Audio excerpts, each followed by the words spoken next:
Good morning, colleagues, and welcome to this session on the future of work, position yourself for competitive success. My name is Colin Lindsay, and I'm a researcher and professor at Strathclyde Business School in Glasgow. And I'm delighted to welcome two expert speakers to our session this morning. First, we have Emma Stewart, who is CEO and co-founder of Timewise. Timewise is a leading business consultancy that supports employees and business people to deliver successful, sustainable, and two-way flexible working solutions. And we're also joined by Donald Lindsay. Donald is People Operations Director at FreeAgent. Many of you will know that FreeAgent is a leading accounting and business service organisation, servicing 65,000 customers worldwide.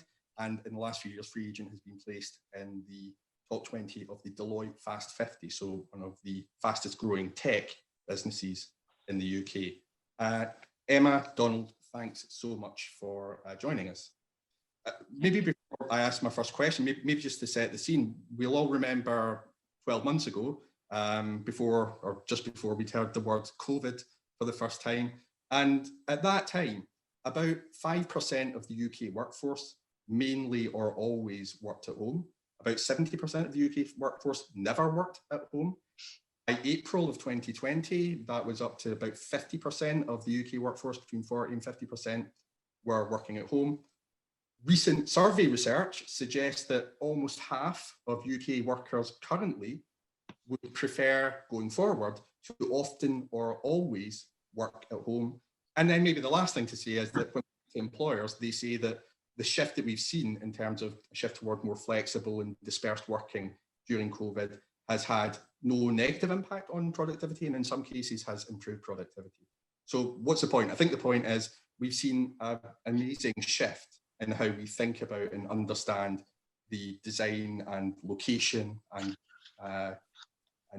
shape of work as understood by both businesses and their employees. How do businesses harness and benefit from this shift in ways of thinking and behaviours and flexibility in the workplace? That's my first question. So if I can maybe start with you, Emma, what do you think the potential benefits of this kind of what seems like a cultural shift going forward might be for businesses? And what do people managers need to do to really maximise those benefits for businesses and for their employees?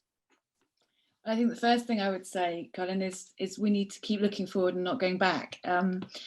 We know that, and we have known for years, that flexible working, if you get it right, enables businesses to attract, retain and maximise talent.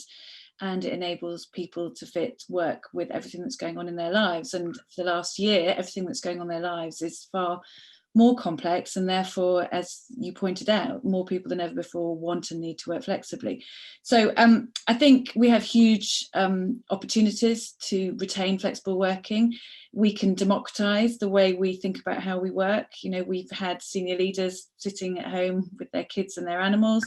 So it's possible for everybody, and it's seen visibly to be possible for everybody. And we can also tackle some of the huge inequalities that we have seen in the labour market, structural inequalities that have existed for many decades. That means that if you choose flexibility, you often compromise on pay, you compromise on progression. So I think we've got a big opportunity, but we've also got some risks.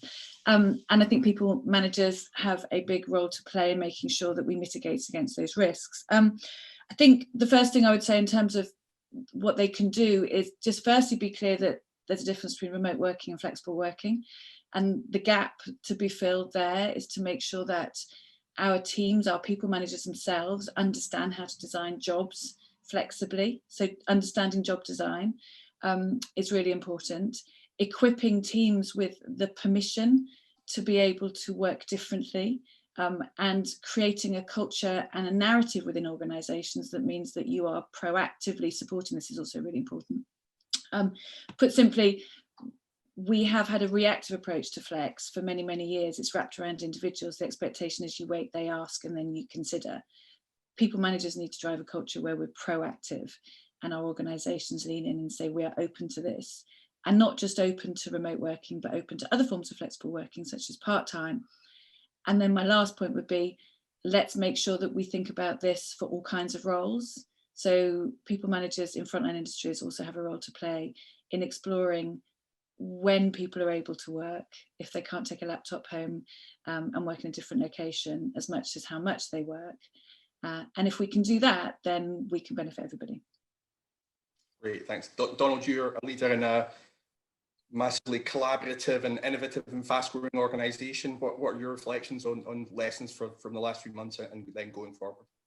Yeah, I think it was interesting because, as you said, I've come from a technology organisation, so I think we had a bit of a head start when it came to having to work remotely and adapt to that on a sort of full company-wide basis. Everybody had a laptop.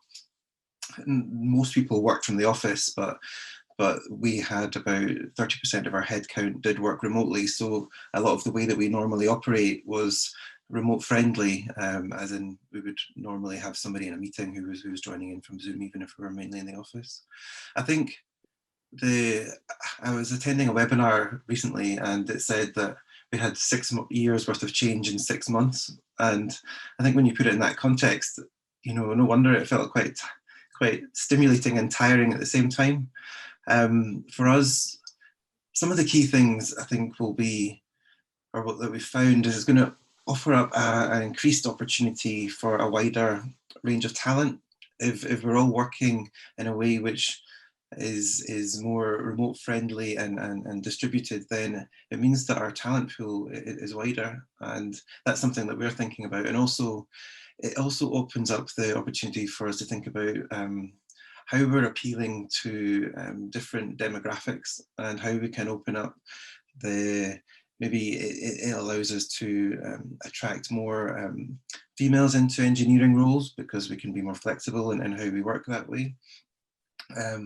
And generally, like you said, there are challenges as in how do we help managers manage people in this distributed way.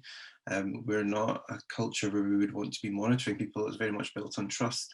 And how do you sort of empower people to feel confident in the fact that they can have a bit more flexibility over their working pattern, and how can you help managers make sure that they feel confident that, you know, that they've got a good relationship and a good dialogue with people, etc. So I think there's a lot of opportunity there as well as challenge.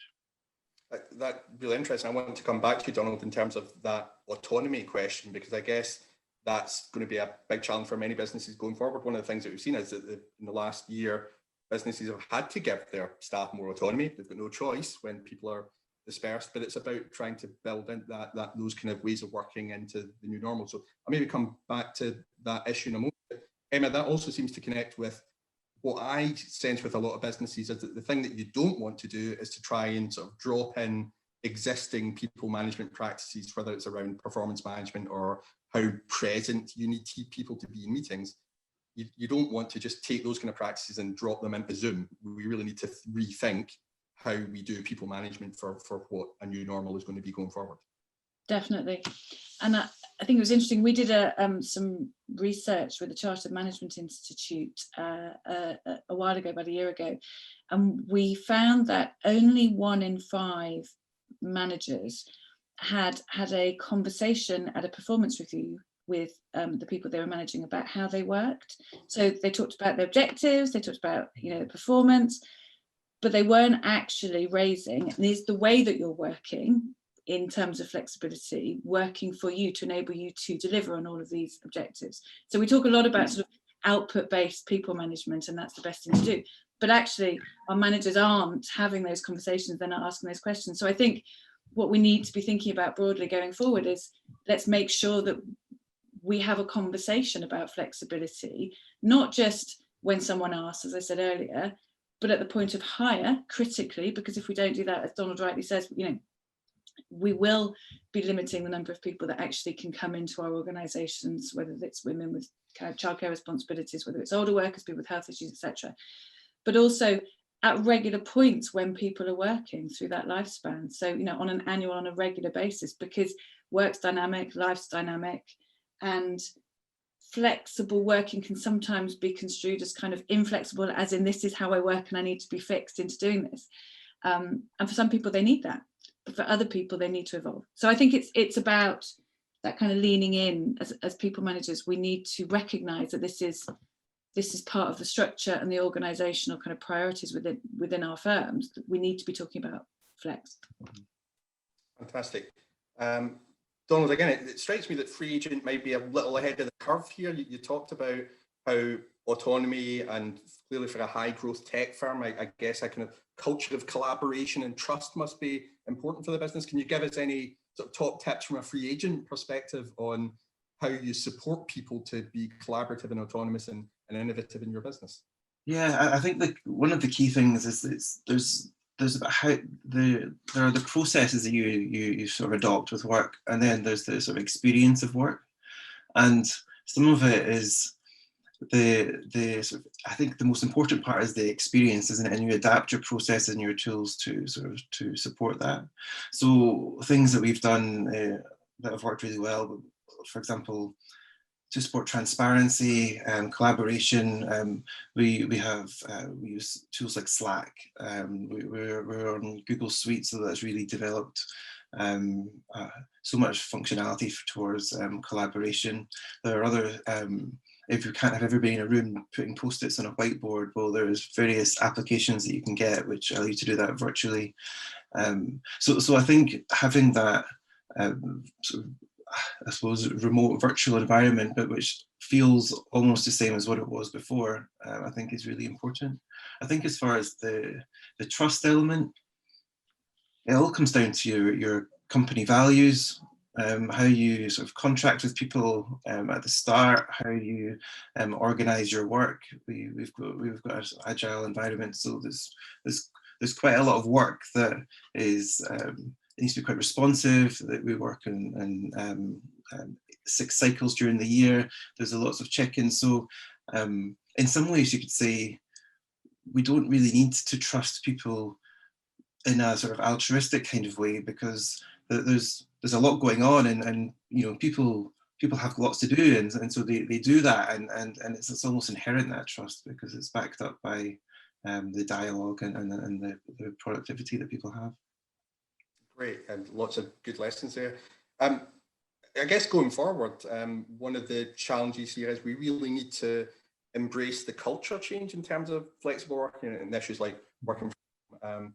A colleague of mine was talking the other day to me about how when he used to refer to working from home, his colleagues would call it shirking from home. And there has been traditionally a kind of a certain stigma around working more flexibly and from different environments. We really need to shift those kind of attitudes. And hopefully, given that many CEOs and many senior leaders are working from home themselves or have been, there's an opportunity there. I mean, how do we embed that shift in thinking that it's really, there should be no detriment to working where you need to work? I mean, it's crazy, isn't it? You know, we've been talking about flexible working for decades, and it's only in the last sort of year that we've seen it. It's so transparent everywhere. But I think we've worked differently, but whether the culture has really shifted, I think is a big challenge. Behavioural change takes time, as we all know. So I think if we want to really embed a different culture, then I mean, there's certain things that we can do as organisations. Really simply, we can tell stories. We can show examples of people who are working flexibly in roles and kind of demographics that you wouldn't expect. So, you know, we often talk at Timewise about sort of, you should make flex reason neutral, not just gender neutral. Let's have, you know, men in senior roles working flexibly. Let's have people for all kinds of reasons working flexibly, not just for caring responsibilities. So telling stories. And then I think, you know, we just need to push back on those assumptions because they've been disproven. As you said at the beginning, you know, we are being as productive, working differently, and that's in the middle of a pandemic. Now, there are some issues with that because we're being productive in excessive, remote, blurred boundary, unhealthy ways. And all of the pulse surveys that our clients are sort of feeding back now is showing that actually at the beginning of this crisis, very much work-life balance was fantastic. People love being able to work differently, and now it's draining. So, you know, so we've got to do the work underneath that. But the cultural piece is about being inclusive and being honest and being transparent and being prepared to know when people are working too much that leaders will take a view on that and make adjustments. And that's hard in this crisis, but I think it's really important. So telling stories, shouting out the stigmas and the assumptions, and proving the business case, and we just need to keep doing that. Great point. And I think one of the things that strikes me is that there does need to be a change in culture, so that we don't see working from home or working flexibly as replicating exactly the same behaviours that you would have in a boardroom in a home environment, because it is a different environment. There is an essential blurring there if you're asking someone to work from home. So we can't really make the same. We can ask people to perform for us and to bring it and to deliver for the business, but we shouldn't really be asking people to demonstrate the same presenteeism or to function in exactly the same way. So it really has got to be embedded throughout the business, I guess. Yeah, very much so. And I think, as I said, it's not, and I think that's where we need to think more broadly about different industries and different role types as well, because it's not just simply a question of taking the job that you did and transposing it at home for many people. We've actually got to be innovative in how we design jobs and tasks and use this opportunity to do that, because this is, this is when we've got business leaders' attention. I think the risk is because it's a simple sort of solution, is we just say, let's go into a hybrid working space where it's 3 days in the office, 2 days from home, or something like that. But actually, we've seen some innovation on construction sites with guys who used to walk up and down railway tracks in the middle of the night, now using drones to film the track in order to check that the track is okay. They're doing it from home, they're healthier, they're happier, they've got better work-life balance, and actually they're performing even better. So there's amazing things that we can learn from this period. We've just got to make sure we don't revert back to the way things were, because culturally that feels safe. We've got to move forward. It's interesting you mentioned space. I was going to ask you, Donald, about what your thoughts are going forward about your own business and maybe your clients' businesses' use of space. Are we going to see, we need COVID safe office space and workspace going forward? Are we going to see a fundamental shift in how we move people around the physical infrastructure of the business, or how we redesign the infrastructure of the business? And is that something that FreeAgent is grappling with at the moment? Yeah, I mean, our office space is something that sort of we really enjoy. We've got a 2-floor office with about 200 people there, and it's all designed. It's got Rubik's cubes on the walls, and it's all colourful, and it's lots of collaboration space. I think one of the things that we're doing is we're going to go back to, or the plan is to go to a sort of hybrid working pattern where we'll have a section of the office where we're sort of coined it sort of like warm desking, where there'll be 2 days a week that each of the different departments will be in, and we'll have an allocated desk on those days. But then our thoughts are that we want to try and sort of embrace the flexibility. So some people will quite like coming in for 2 days on these, and they're sort of mandatory fixed days, to try and support that face-to-face collaboration, team meetings, all that kind of thing, which I suppose you could argue, does that have to be in person or not? But that's our thoughts just now. And then we'll create zones. So we'll have some nice spaces for collaboration where we provide tools that make the remote and in-office experience equal. Other ideas are creating more of a sort of cafe space in our sort of where our sort of kitchen is, so that people can go and work in a bit more of a noisy environment, has quieter space. So I suppose it's adapting you can come and work in the zone that suits the work that you're going to be doing that hour or that day. So it's not completely flexible, as people can come in and out whenever they want. But they pretty much can do that, or that's the idea, maybe booking a hot desk, whatever, outside of the structure that we're trying to put in place. And I think I'm quite excited by that. I think it's going to be, it's like another new chapter, isn't it? And I think the benefits that will come from having that opportunity to move around and I think that would be quite energizing, and the water cooler conversations and the points of spark for innovation should probably increase. That's great. Very, very interesting practices there. It's interesting you bring up the water cooler question, because I suppose we've been very upbeat in our discussion so far, but I think there are a lot of businesses who are concerned with some of the challenges here. And maybe the one that I hear from a lot of, especially innovative and growth businesses, is the fear of the loss of the informal innovation, the water cooler moment, the chat in the coffee room. Maybe starting with you, Donald, before I go to you, Emma. What's the plan? You've spoken a bit about it so far, but in terms of trying to replicate that in a more dispersed workforce, is it important to make sure that we create a kind of virtual water cooler space, or what would your thinking be? Yeah, I think there's there are a number of opportunities using. We use a tool called Slack, which is a great tool where it's an online messaging tool where there's different channels, and it provides an opportunity for communication. And I think that works really well to provide chat and dialogue and debate.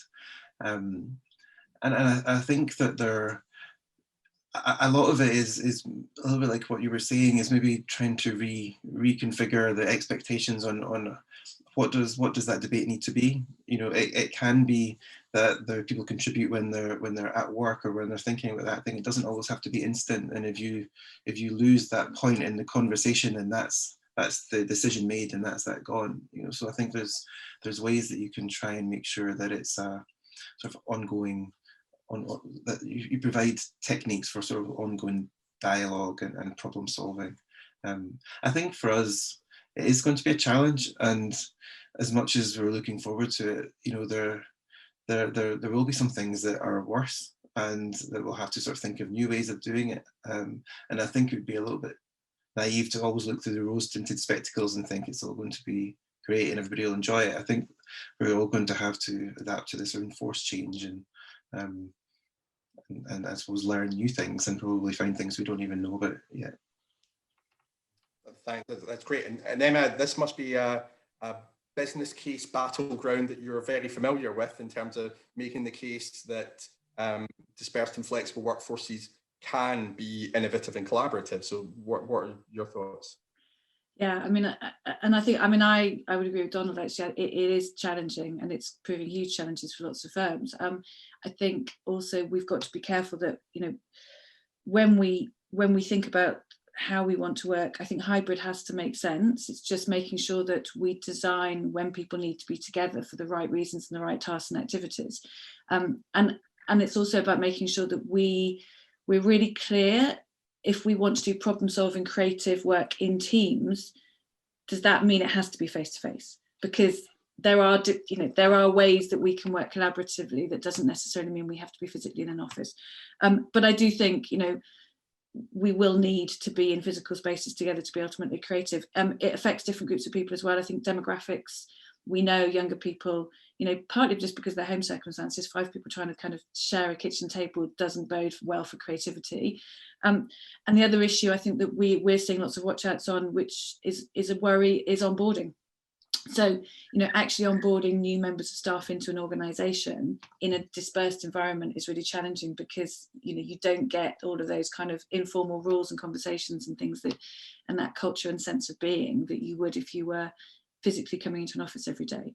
But I don't think that means we shouldn't stop considering flex to the point of hire. And the point I just wanted to make, the last point, is I think the biggest risk for us at Timewise is watching how everybody is evolving in the ways they work, is that we don't transpose that into what we call flexible hiring. And we did some research last year that showed that actually only 22% of job vacancies still reference flexible working at the point of hire. So I think, you know, for small businesses in particular, considering how everybody wants to work differently, and yes, you could argue it's a buyer's market, but actually if you still want really good talent, then you just need to say so on a job ad. You need to say, we are open to flexible working from day one. We've been through this crisis, we now know it can work, as opposed to making people work full time and then have to negotiate it 6 months in, because it's a huge issue for job mobility for people who for many years before this pandemic worked and needed to work flexibly. Like I said, I think that's a very valid point around the onboarding process and making this real in recruitment. Can I very lastly, we've got only a couple of minutes left, but lastly turn to another couple of people management challenges, and I guess that's around maintaining people's learning and progression opportunities. So first, the thing that strikes me, Donald, is that some of the best training opportunities that I've ever had have actually kind of arisen informally rather than being part of the government training program. Somebody tells you about a great course they were on at the water cooler, or you ask your boss if you can sit in on a meeting. You learn a lot from that. we need to make sure that those opportunities remain alive for people.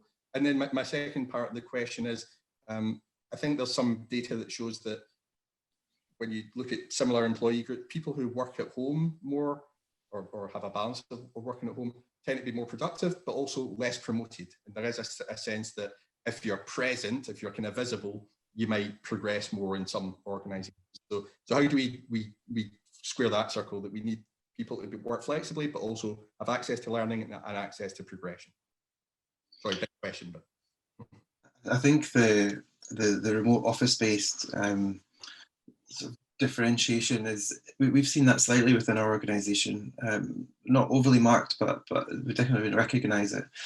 Some of the things that we're doing and going to try and emphasise a bit more that I think would work are looking at helping managers understand their role in developing their people, and as well as helping individuals understand their role in developing their own career, and then creating the possibilities for people to have that exposure, that learning through experience, by, for example, looking at your talent management and doing that not just for the top performers, but looking at that for everybody at every different stage in the organisation. Again, in a similar way, thinking about succession planning, thinking about where you want people to go, and then using that kind of insight, using people's individual development plans to then create what is a more sort of holistic learning proposition. And I think a lot of the challenges that you can provide learning, but the challenge is getting people to engage with it. And I suppose by trying to make it as part of the day-to-day and as part of the sort of how we normally operate in relation to sort of career paths, people understanding where their opportunities are, then I think that really will help with that. Fantastic. Emma, last word to you. It's part-time. So we know the reason people often don't progress is it's flexible workers don't progress, but specifically part-time workers don't progress. The group most likely to be trapped in low pay the longest are women in part-time work. So I think what we need to be doing, as I said, is think more broadly than remote working. We need to create opportunities for people to work part-time working. We need to champion part-time workers, because then we'll unblock some of those bottlenecks and those structural barriers that have prevented all kinds of people being able to move up in organisations. And people managers have a big role to play there, and I think a huge opportunity, because fundamentally, while we're rebuilding and margins are tight and it's difficult, actually there's a really strong business case for, you may not have a full-time job, but you might have a 3-day-a-week job. So let's explore that, and let's make sure we build them up with talent pipeline. Okay, on that optimistic but also challenging note, thanks so much to Emma Stewart and to Donald Lindsay for their fantastic insights. I'm sure there's lots more to discuss, so we can continue the conversation with our colleagues in the breakout room. Thanks so much for your time, Emma and Donald. Thank you. Thanks.